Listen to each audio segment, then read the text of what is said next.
영을 위한 하나님의 말씀, 오늘은 마가복음 9장 50절 한 절입니다. 마가복음 9장 50절, 신약성경 71쪽 정도 되겠습니다. 마가복음 9장 50절 찾아서 합독하겠습니다. 한 목소리로 자신 줄 알고 합독합니다. 시작. 소금은 좋은 것이로되 만일 소금이 그 맛을 잃으면 무엇으로 이를 짜게 하리요. 너희 속에 소금을 두고 서로 화목하라 하시니라. 아멘. 이 본문을 중심으로 너희 속에 소금을 두고 서로 화목하라, 이런 제목으로 본문의 말씀을 상고하고자 합니다. 제목 한번 더 읽겠습니다. 시작. 너희 속에 소금을 두고 서로 화목하라. 오늘 주연후 제4주 구정설명절 감사주일에 경산 예몽교에서 올려드리는 신령한 예배에 참석하신 형제자매들과 온 가족 모두 2025년 새해에도 영육이 더욱 강건하시기를 기원합니다. 범사가 형통하기를 축원합니다. 마음의 근심이 떠나가고 염려가 없기를 소망합니다. 주 하나님의 명령에 무조건 예스로 응답하시는 아브라함 같은 믿음의 여인들이 되시기를 축복합니다. 오늘 말씀에서 나사렛 예수께서 한 가지 비유로 제자들의 주의를 촉구합니다. 이게 주의입니다. 조심하라는 주의입니다. 너희 속에 소금을 두고 서로 화목하라. 그렇다면 서로 화목하는데 왜 소금이 필요할까요? 화목하는데, 서로가 화목하는데 화평하게, 즉 서로가 좋은 관계를 유지하는데 뭐가 필요하다고요? 소금이 필요하다. 소금. 또한 그러면 우리 각자 속에 화평을 이루기 위하여 넣어두어야 할 소금은 무엇을 상징할까요? 이런 이제 제목이 필요하겠죠.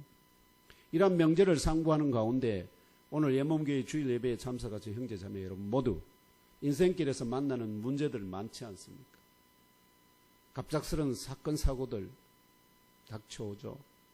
길을 막는 각종 장애들 같은 건강 문제, 그래서 나의 힘으로 해결할 수 없는 막다른 골목길에서도 헤어나가거나 뚫고 지나갈 힘과 지혜와 권능을 주시는 나사렛 예수 그리스도의 뒤에 계속하여 따르며, 또한 평강의 하나님이 친히 우리를 온전히 거룩하게 하시고 또 우리의 온 영과 혼과 몸이 우리 주 예수 그리스도께서 강림하실 때에 흠없게 보존되기를 축원합니다. 먼저 서로 화목하는데 왜 소금이 필요한지 알아보겠습니다. 오늘 우리 민족 고유의 구정설명절을 앞두고 주 하나님께 올려드리는 이 설명절 감사주일 예배 중에도 그동안 각자의 삶의 길을 개척하느라 전국 각지로 혹은 해외로 흩어져 살아가던 그리운 온 가족이 함께 모이는, 그래서 모든 가족 구성원들에게 그립고 그리고 반갑고 기대가 되는 행복한 가족 재회의 자리지 않습니까? 근데 모두가 다 좋은데 이 자리가 부담스럽고 거북한 사람이 있습니다. 피하고 싶은 사람이 있습니다. 오히려 어렵고 부담되어서 회피하고 싶은 마음을 가진 지체들도 있습니다. 그들이 누구일까요? 바로 결혼을 통하여 다른 집안으로 시집을 간 며느리들입니다. 여러분 다 며느리이기도 하고 귀한 딸이기도 하지만 며느리이기도 하지 않습니까? 며느리들이 구정 설명절이나 추석 혹은 집안 행사를 맞아 남편의 집안, 곧 시댁에 갈 때에 받는 부담감을 표현하는 말을 바로 명절 증후군입니다. 명절 증후군. 과거에는 명절 증후군 가운데 며느리 증후군이 가장 대표적인 것으로 알려져 있었습니다. 이게 지금 뭐 약간 옛날 모습이지만 잘 보시면은 시어머니 얼굴 표정 보시고 여기 음식하는 며느리, 그리고 그들 사이를 바라보고 있는 저 남편, 뭔가 좀 어색하고 이게 친밀한 관계는 아니죠. 이러한 며느리 증후군의 영향으로 설 명절이 지난 후 이혼이 급증한다는 통계청 자료에 대해 들어본 적이 있습니까? 통계청에서 좀 오래되긴 하지만 2017년 통계 자료에 의하면요. 2012년에서 2015년 추석 명절을 낀 9월 평균 이혼 건수는 9,300건이었는데 10월 평균은 1만 94건으로 약 790여 건이 증가했다는 것입니다. 또한 2016년 구정 설 명절이 낀 2월의 이혼 건수는 8,100건이었는데 다음 달 이혼 건수는 9,000건으로 늘었고요. 2015년에도 2월에 7,779건에서 3월에 9,219건으로 약 18.5%가 늘었다는 통계가 있습니다. 이러한 이혼율의 증가를 명절 때 받은 며느리 증후군이 결국은 부부 사이의 갈등으로 비화되고 급기야 이혼으로 이어진다는 전문가의 해설도 있습니다. 이에 부합되는 최근의 상황도 있습니다. 이 명절 증후군과 며느리 증후군에 따른 이혼율이 코로나19 팬데믹 대유행을 기점으로 감소했다는 것입니다. 코로나19 대유행 첫 해인 2020년 10월 이혼 건수는 9,300건이었지만 2021년 7,700건으로 그리고 2025년은 7,500건으로 점점 줄어들었다는 것. 이러한 통계는 코로나19로 명절 가족이 모임이 크게 줄면서 고부 갈등이나 부부 갈등도 그만큼 줄어든 영향에 의한 것으로 해석이 되었습니다. 그렇다면 며느리 증후군의 가장 중요한 요인은 무엇일까요? 세상 사람들은 여러 가지 하지만 성경적인 관점에서 이 며느리 증후군을 좀 더 그 본질을 파헤쳐 본다면 교육업체 에듀윌이 지난 추석 명절을 앞두고 시행한 설문조사에서 차례를 안 지낸다는 응답자가 대략 60%에 이르렀다고 합니다. 차례. 이 차례를 지내는 과정, 준비하는 과정. 여기에서 며느리 증후군이 집중된다는 겁니다. 차례를 전통대로 제대로 지내기 위해서는 다양한 종류의 음식이 준비되어야 합니다. 이 음식을 준비하는 주체가 바로 며느리들입니다. 제대로 음식을 만드는 법을 배운 며느리들이라 하더라도 명절에 차례를 위하여 준비하는 음식은 집안마다 다르지만 가지수도 많고 그 재료 손질과 각 집안마다 음식을 준비하는 과정이 독특해서 부득불 전문가인 시어머니의 지도를 받을 수밖에 없습니다. 현실이 그렇죠? 시어머니는 전문가니까. 바로 이 과정에서 지도하는 시어머니와 지도를 받는 며느리 사이에 음식 준비하며 나누는 대화 가운데 서로 마음이 상한다. 시어머니는 이렇게 하라고 했는데 아유 어머니 이게 더 편합니다 하는 순간에 어떻게요? 시어머니의 마음이 상하고 마음이 상한 시어머니가 한마디 툭 던지 야 그냥 해 이러는 순간에 며느리 또 상해버립니다. 그럼 그 과정에서 음식을 준비하는 모든 과정은 어떻게요? 열을 벌벌 내면서 지금 준비하는 거죠. 그래서 음식 준비하면 나오는 이런 대화 가운데 서로 마음이 상하기도 하며 최선을 다해서 가족들을 위하여 만든 음식이기에 며느리는 뭘 기대할까요?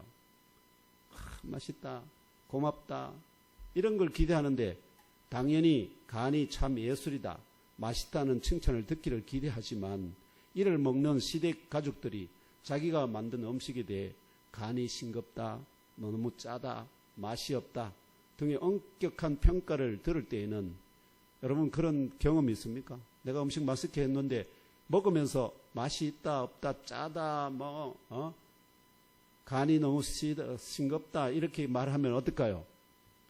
그 입에 들어가는 음식을 그냥 뺏어다가 쓰레기통에 콱 처박아 버리고 싶은 강력한 충동을 느끼기도 하지만 이 집안의 시집온 며느리라는 또한 자신의 부모님과 남편의 얼굴을 봐서라도 부득불 참게 됩니다. 대부분.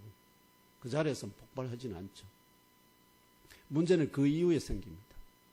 그렇게 스트레스를 받은 마음으로 귀가하는 도중에 마음도 상하고 힘들어서 믿고 의지하는 남편에게 자신의 감정을 이해하여 달라고 한마디 던지지만 남편이 자신의 상한 심정을 조금도 헤아리지 못한다는 것을 느끼는 순간에 무슨 마음이 들까요?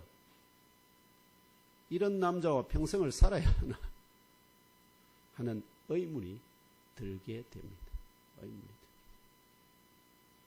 물론 많은 음식을 준비하느라 특히 시집살이 초반에 요리를 잘 하지도 못한 상태에서 보통 시집가기 때문에 육체적으로 정신적으로 힘든 것도 있지만 시어머니와 시아버지 일가 친척들 그리고 남편으로부터 듣게 되는 말 한마디, 이 말 한마디 곧 자신을 위로하고 심정을 헤아리는 말이 아니라 평가하고 판단하고 질책하는 말이나 놀리듯이 농담조로 그냥 아이고 막 그냥 지나가는 말로 들어 이렇게 그냥 지나가는 말로 딱 할 때 뭐가 들릴까요?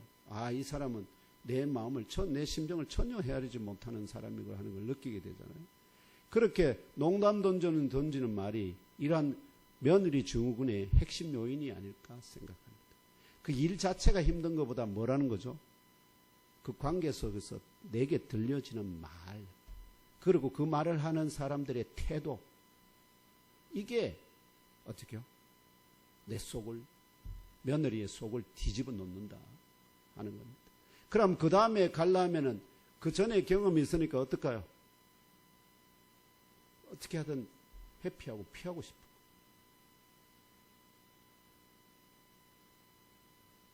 제가 이렇게 분석하는 이유는 뭐냐니까 진리와 지혜의 말씀에 본체이신 나사렛 예수께서도 오늘 말씀 속에서 너희 속에 소금을 두고 서로 화목하라 명령하시기 때문입니다.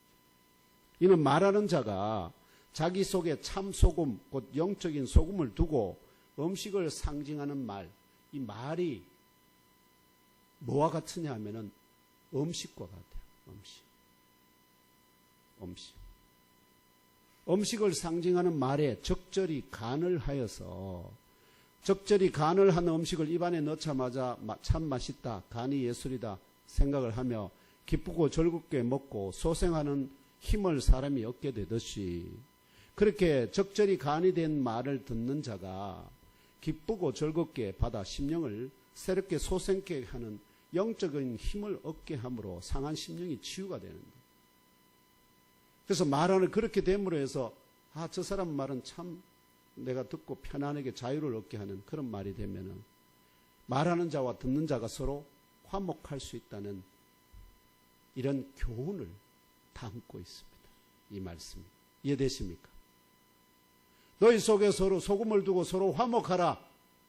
그 교훈 속에 화목을 이루기 위해서는 뭐가 있어야 된다? 우리 속에 영적인 소금이 필요하다. 영적인 소금이 없이 내뱉는 말은 싱거워서 처음에는 맛을 보고 그렇다 하지만은 좀 지나면 어떡해요? 더 계속 먹고 싶을까요? 안 먹고 싶어요. 그래서 사람이 소금을 자기 속에 두고 있더라도 간을 너무 싱겁게 한 말, 곧 농담조로 지나가는 말이나 간을 너무 짜게 한 말, 곧 지나치게 경직된 말을 하는 것은, 이거 스트릭트로 딱딱 하는 것은 며느리가 음식을 준비하고 하자 하는 의지는 있지만 간이 너무 싱거운 음식이나 간이 너무 심하게 되어 짠 음식을 준비한다면 그 음식을 맛보는 시댁의 집안 식구들이 어쩌다 한두 번은 눈 감고 어떻게 해요? 맛을 안 보고 그냥 바로 넘기는 우리 아들처럼 그렇게 며느리 눈치를 봐줄 수도 있지만 항상 그렇게 기쁘고 즐겁게 먹지는 못하고 때로는 어떻게 해요? 맛이 없다.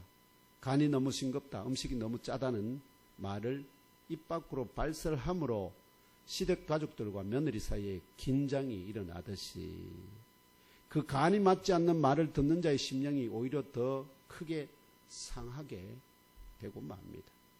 이해되시죠?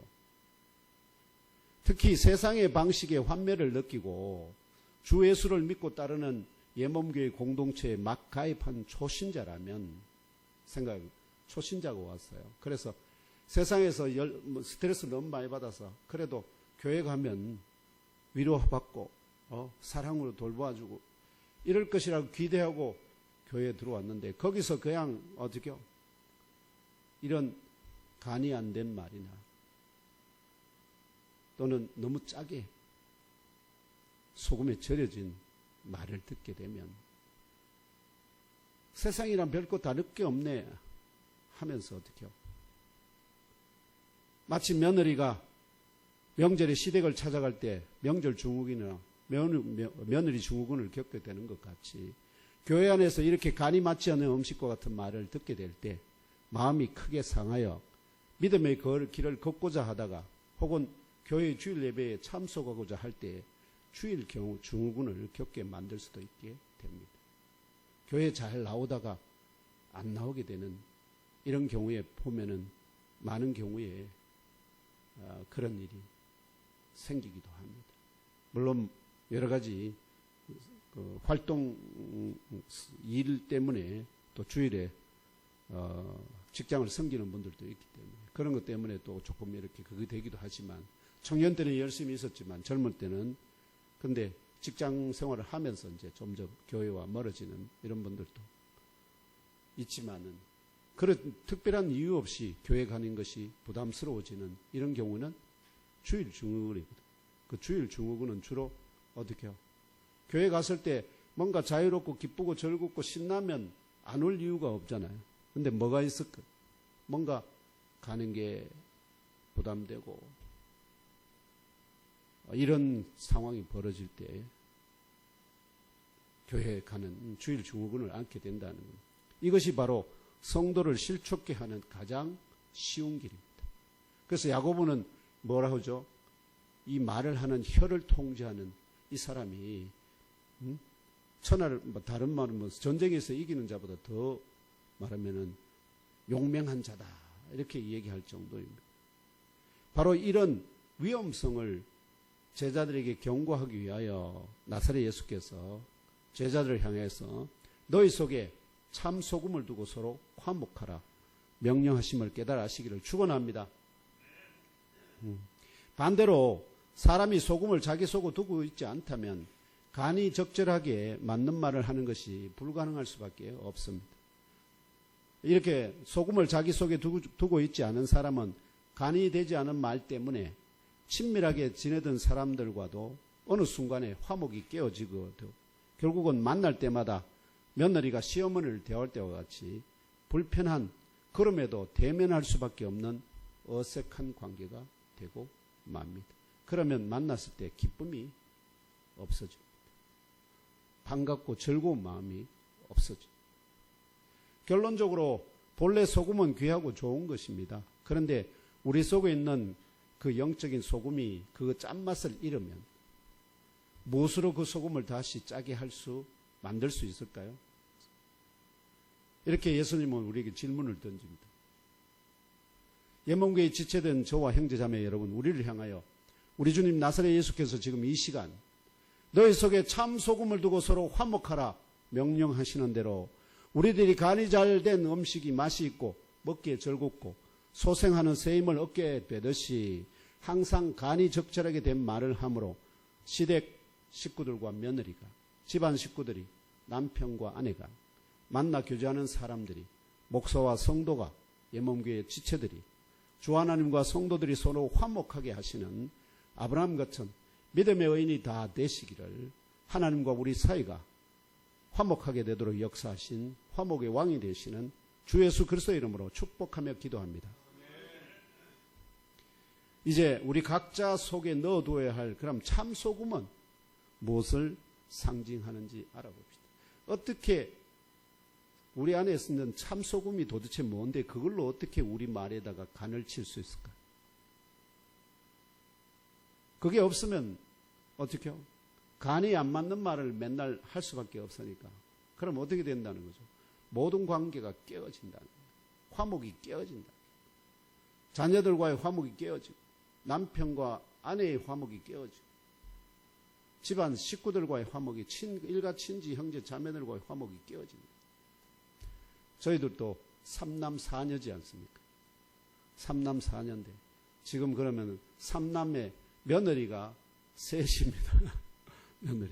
우리 장광수 권사가 첫째고, 그 다음에 우리 성민이 권사가 둘째고, 그 다음에 강릉에 권사님이 한 분 더 계세요. 며느리 다 권사님들이세요.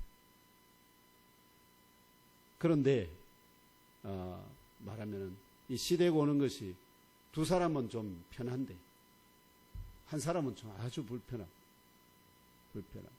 근데 그 내용을 잘 들어보면 결국은 뭐냐니까 시엄마하고의 이 말, 여기에서 문제가 좀 있어요.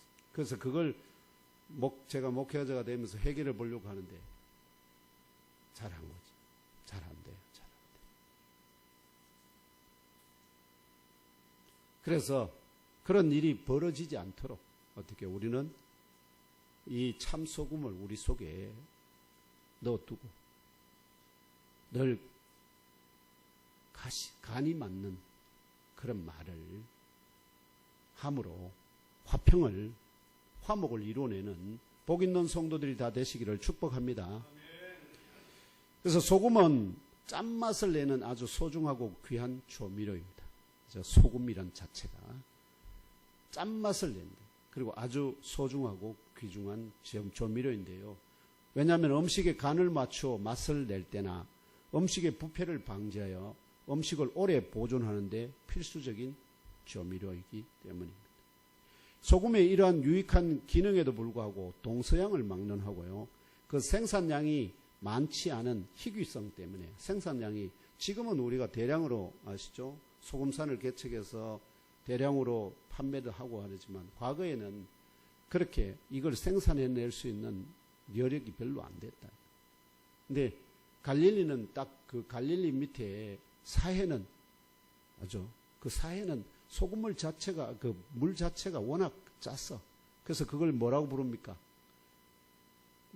사해라고도 부르기도 하지만 염해라고 불러요. 염해. 소금물, 소금바다. 그 정도로 그거 가면 거기서는 사람이 수영을 하면 떤다고 그러죠. 장로님 수영해 보셨습니까? 네, 떱디까? 네, 그걸 염해라고 부르잖아요. 염해. 네. 그래서 그렇지만 그거는 소금은 아니에요. 소금물이긴 하지만 소금은 아니에요. 그래서 그 생산량이 많지 않은 이 희귀성 때문에 모든 사람에게 필요한데, 근데 생산량이 적다 보니까 이게 귀하고 값비싼 생필품으로 여겨졌고요.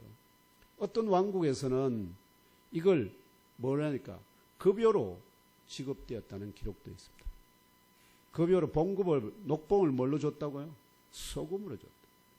예를 들면 스가랴 4장 14절에 우리가 이제 왕궁의 소금을 먹음으로 이런 표현이 나옵니다. 이 말의 실제 의미는 우리가 왕이 제공하는 급여나 녹봉 이걸 소금으로 받아서 살아간다는 뜻입니다. 그러니까 왕국에서 소금이 많이 나니까 이 소금을 녹봉으로 주면 이걸 이제 다른 팔아서 필요에 따라서 돈으로 환전하는 그 일을 그렇게 행한 곳도 있다는 것입니다. 소금의 이러한 희귀성과 유익한 기능이 1세기 당시에도 누구에게나 익숙하였기 때문에 나사렛 예수뿐만 아니라 바울도 소금의 맛을 내는 기능이나 부패 방지 혹은 변치 않음의 기능에 빗댄 비유로 진리나 영적 교훈을 가르치는 데 활용했습니다. 그래서 소금의 유익한 기능에 빗대어 우리들이 입으로 내뱉는 말에 대한 교훈을 가르친 가장 직접적인 본문이 바로 골로새서 4장 6절입니다. 함께 읽으면 알아봅시다. 골로새서 4장 6절 시작. 너희 말을 항상 은혜 가운데서 소금으로 맛을 냄과 같이 하라. 그리하면 각 사람에게 마땅히 대답할 것을 알리라. 아멘. 여기 바로 말을 항상 은혜 가운데서 소금으로 맛을 냄과 같이 하라. 적절히 간을 해서 말을 하라. 이렇게. 여기서는 은혜 가운데서, 그죠? 은혜가 충만한 사람은 항상 어떤 말을 할까요?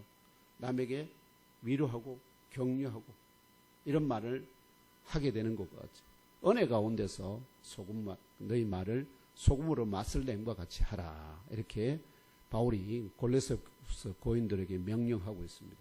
이처럼 예몸교회 지체된 저와 형제자매 여러분은 교회 안에서나 세상에서나 항상 은혜 가운데서 소금으로 음식의 맛을 냄과 같이 참소금, 곧 영적인 소금으로 간이 적절된 요걸 맛깔진 말을 하심으로 교제하는 모든 사람과 화목하게 되시기를 축복합니다. 오늘 구정설명절을 앞둔 우리에게 하달하신 명령, 이게 명령입니다. 권면이 아닙니다. 그렇게 하라는 겁니다. 너희 속에 소금을 두라 하는 겁니다. 너희 속에 소금을 두라.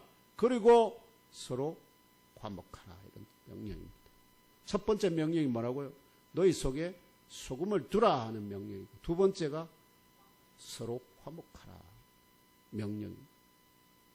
결국은 이 말씀에 등장하는 소금도 그냥 너희 속에 소금을 두라니까.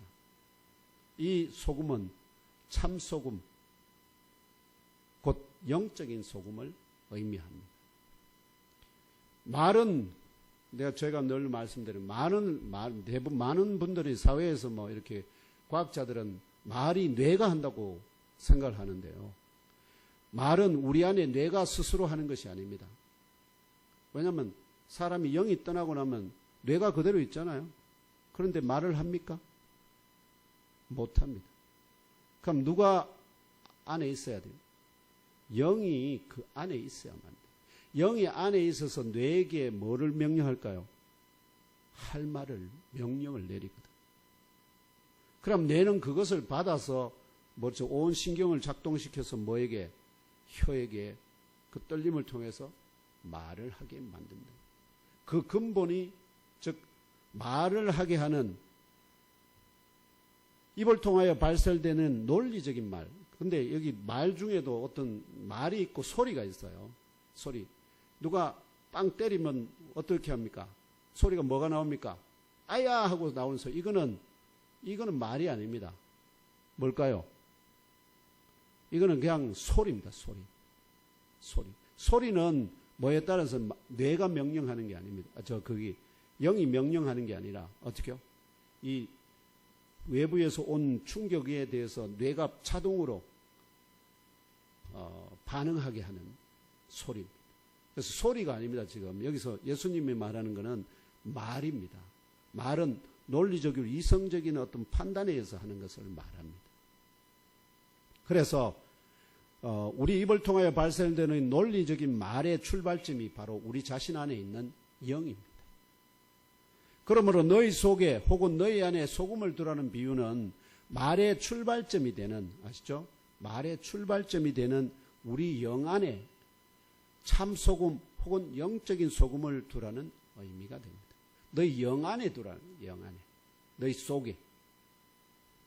그래서 우리의 영 안에 두어야 할 영적인 소금은 과연 무엇을 의미할까요?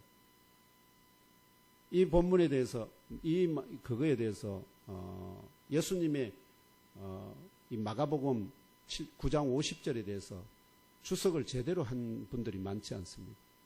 그래서 제가 이제 부족한 종인 저는 우리 영 안에 두어야 할 영적인 소금이 바로 영적인 신중함이라 해석한, 영적인 신중함.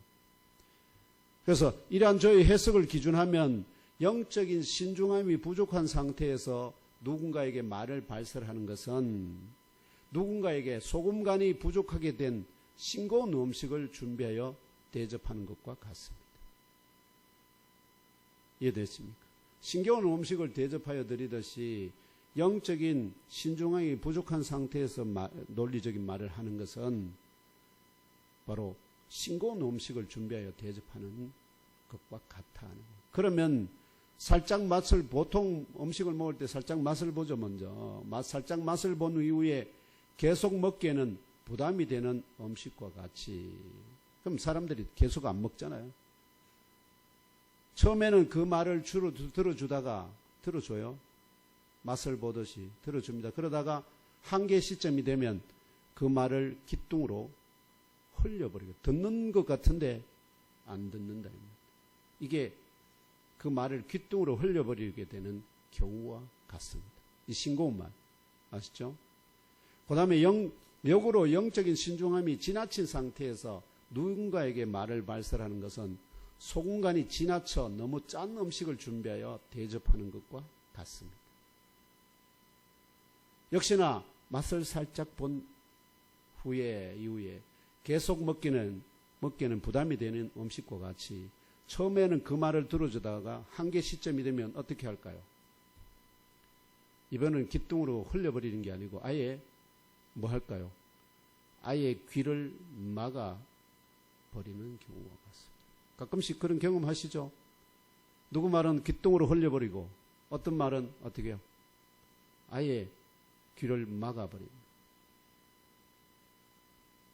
반면에 영적인 신중함이 적절한 상태에서 누군가에게 말을 발설하는 것은 소금간이 적절하게 된 맛깔진 음식을 준비하여 대접하는 것과 같습니다.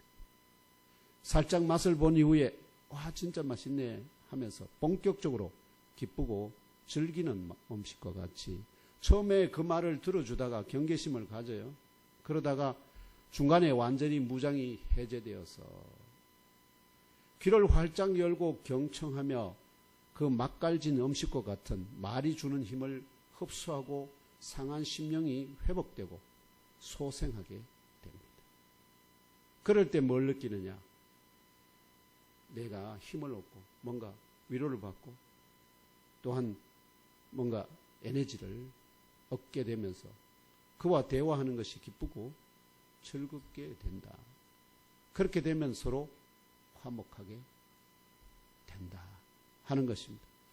물론 우리 속에 넣어두어야 할 영적인 소금을 하나님의 말씀과 성령의 역사로 함량된 성도의 경건한 성품으로 해석하는 신학자도 있습니다. 경건한 성품.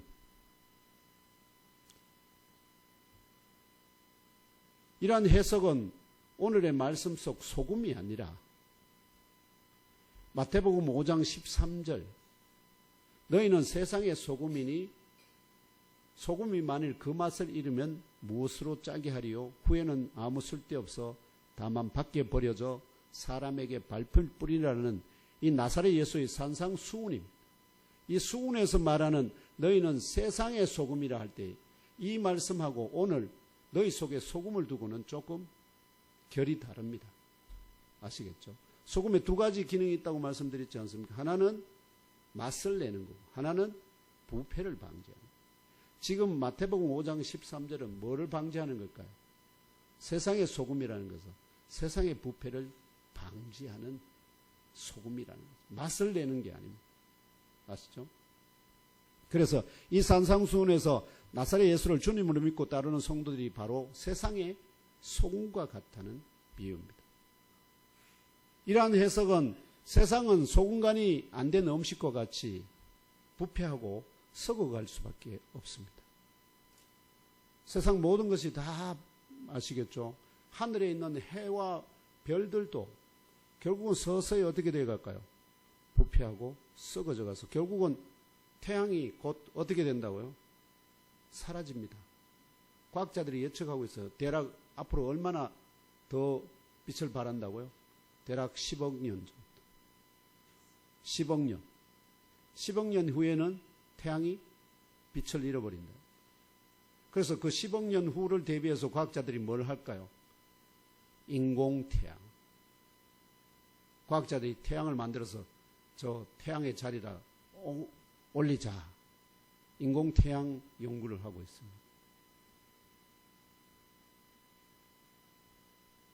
그래서 결국은 세상은 소금간이 안 된 음식과 같이 부패하고 썩어갈 수밖에 없지만 이제 나사렛 예수를 주님으로 믿고 따르는 예몸교회에 지체된 저와 형제 자매 여러분이 세상의 부패와 썩어짐을 막아주는 곧 세상의 소금과 같다는 가르침입니다. 달리 말하면 세상 온 우주 만물과 사람이 모두 죄와 사망으로 부패하고 썩어갈 수밖에 없는 운명이지만 예몸교회에 지체된 저와 형제 자매 여러분 자체가 우리 주 예수 그리스도 안에 있는 생명의 성령의 법에 의해 죄와 사망의 법에서 완전히 해방되었기 때문에 결코 부패하지도 썩지도 아니하는 영생하는 존재임을 세상에서 하나님의 말씀과 성령의 역사를 따라 함양된 경건한 성품의 삶으로 드러내어서 나는 영생을 가진 자라는 것을 무엇으로? 삶으로 그걸 드러내서 근데 여전히 우리가 어디에 있습니까? 세상에 살고 있지 않습니까? 그래서 세상에 속한 소금과 같이 그것을 우리는 더 이상 부패하지도 썩어지지도 아니한다는 것을 세상에 드러내라. 그게 세상의 소금입니다. 그렇지만 이렇게 하나님의 말씀과 성령의 역사로 함양된 경건한 성품을 통하여 간이 적절하게 된 말을 할 수 있다는 것을 부정할 수는 없지만 함양된 경건한 성품을 음식에 소금간을 하듯이 경건한 성품으로 어떻게 소금간을 할까요? 경건한 성품은 그 수준이면 그 수준에 어떻게 딱 도달하게 되면은 그 수준에 맞는 말을 할 수밖에 없잖아요. 간을 하는 게 별도로 간을 이렇게 조절하는 것이 그런 성품이 아니거든요. 그래서 너무 적지도 않고 너무 많지도 않게 적절하게 사용하여 말을 한다는 관점에서는 어딘가 어색함이 있는 것도 사실이다. 그래서 이거는 부패를 방지한다는 측면에서는 경건한 성품 그것이 참 합당한데 여기서 맛을 낸다는 측면에서는 오히려 부족한 종이 해석한 바와 같이 오늘 말씀에서 우리 속에 두어야 할 소금을 우리 영 안에 두어야 할 영적인 신중함으로 해석하는 것이 오늘 본문의 말씀에 더욱 합당하다 믿습니다. 여러분 어떻게 생각하십니까? 이제 말씀을 맺고자 합니다. 오늘 주신 하나님의 말씀 마가복음 9장 50절을 중심으로 서로 화목하는데 왜 소금이 필요할까요? 또한 우리 각자 속에 넣어두어야 할 소금은 무엇을 상징할까요? 하는 명제를 상고하였습니다. 첫째 대지인 서로 화목하는데 소금이 필요한 이유는 바로 이는 말하는 자가 자기 속에 참 소금 곧 영적인 소금을 두고 음식을 상징하는 말에 적절히 간을 하여서 적절히 간을 하는 음식을 입안에 넣자마자 참 맛있다, 간이 예술이다 생각을 하며 기쁘고 즐겁게 먹고 소생하는 힘을 사람이 얻게 되듯이 그렇게 적절히 간이 된 말을 듣는 자가 기쁘고 즐겁게 받아 심령을 새롭게 소생케 하는 영적인 힘을 얻게 함으로 말하는 자와 듣는 자가 모두 서로 화목할 수 있다는 이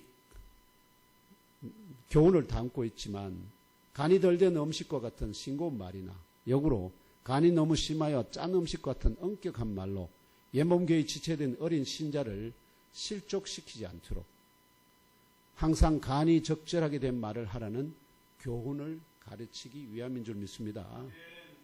둘째 대진, 우리 각자 속에 넣어두어야 할 영적인 소금이 상징하는 바는 무엇인가 하는 질문에 대해 부족한 종인 저는 우리 영 안에 두어야 할 영적인 소금이 바로 영적인 신중함이라 해석하였습니다.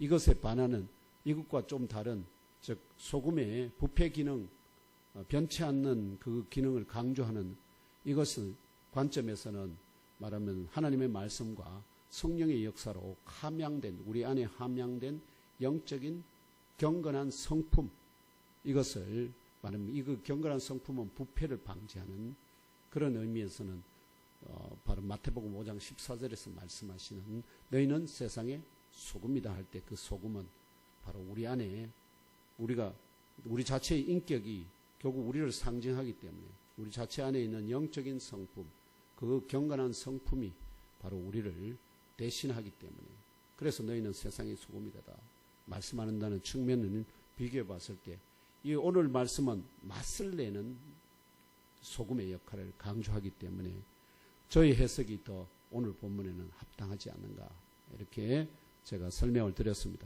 이러한 저희 해석을 따라 영적인 신중함이 부족한 상태에서 누군가에게 말을 발설하는 것은 지금부터 이제 조심해야 되겠죠. 영적인 신중함이 부족한 상태에서 누군가에게 말을 발설하는 것은 누군가에게 내가 최고 요리사로 하면서 소금간이 부족하게 된 싱거운 음식을 준비하여 대접하는 것과 같기 때문에 지혜로운 요리사라면 싱거운 음식을 제공하면서 내가 최고 요리사라고 말할 수 있을까요? 장로님 음식을 특별히 또 권사님하고 사업을 하신 분들인데 더 그렇죠.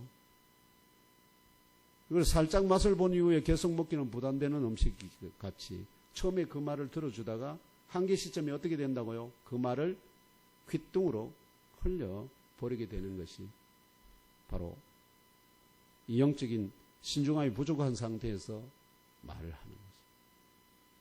역으로 영적인 신중함이 지나친 상태에서 누군가에게 엄격한 말을 발설하는 것입니다. 이것은 속은 그 간이 지나쳐 너무 짠 음식을 준비하여 대접하는 것과 같기 때문에 역시나 살짝 맛을 본 이후에 계속 먹기에는 부담이 되는 음식과 같이 처음에는 그 말을 들어두다가 한계 시점이 되면 어떻게 한다고요? 아예 귀를 막아버리는 그 막힌 귀에다 계속되고 발설을 계속하는 것은 뭘까요? 음식을 강제로 먹이는 것과 같습니다. 마치 한강 작가의 그거에 나오듯이 예?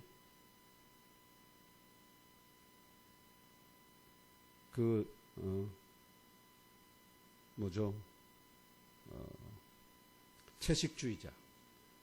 그 둘째 딸이 채식 환상을 보고는 꿈의 환상을 보고는 절대로 이제 피 있는 육식은 안 한다. 나는 무조건 채식한다. 그런데 그 아버지가 듣고는 어떻게 하죠? 강제로 그 입을 벌리고 먹이는 것 같습니다. 그러다 결국 그 딸이 어떻게 됐을까요? 결국은 모든 관계가 다 어그러지고 그 딸도 죽고 맙니다. 거의. 그런 관계를 만들어가고자 하는 것과 같다는 거예요. 반면에 영적인 신중함이 적절한 상태에서 누군가에게 말을 발설하는 거예요. 소금간이 적절하게 된 맛깔진 음식을 준비하여 대접하는 것과 같기 때문에 살짝 맛을 본 이후에 본격적으로 이야 이거다 하면서 기쁘고 즐기는 음식과 같이 처음에 그 말을 들어주다가 중간에 완전히 무장이 해제되어서 귀를 활짝 열고 경청하며 그 맛깔진 음식과 같은 말이 주는 힘을 흡수하여 상한 심령이 회복되고 소생하게 된 데는 이 진리를 깨달아 알고 믿고 심령에 잘 박힌 진리의 못으로 새기시며 영적인 소금으로 간이 적절하게 된 맛깔난 음식 같은 말로 2025년 새해도 신앙생활과 사회생활 하시기를 주 예수님의 이름으로 축복하며 기도합니다.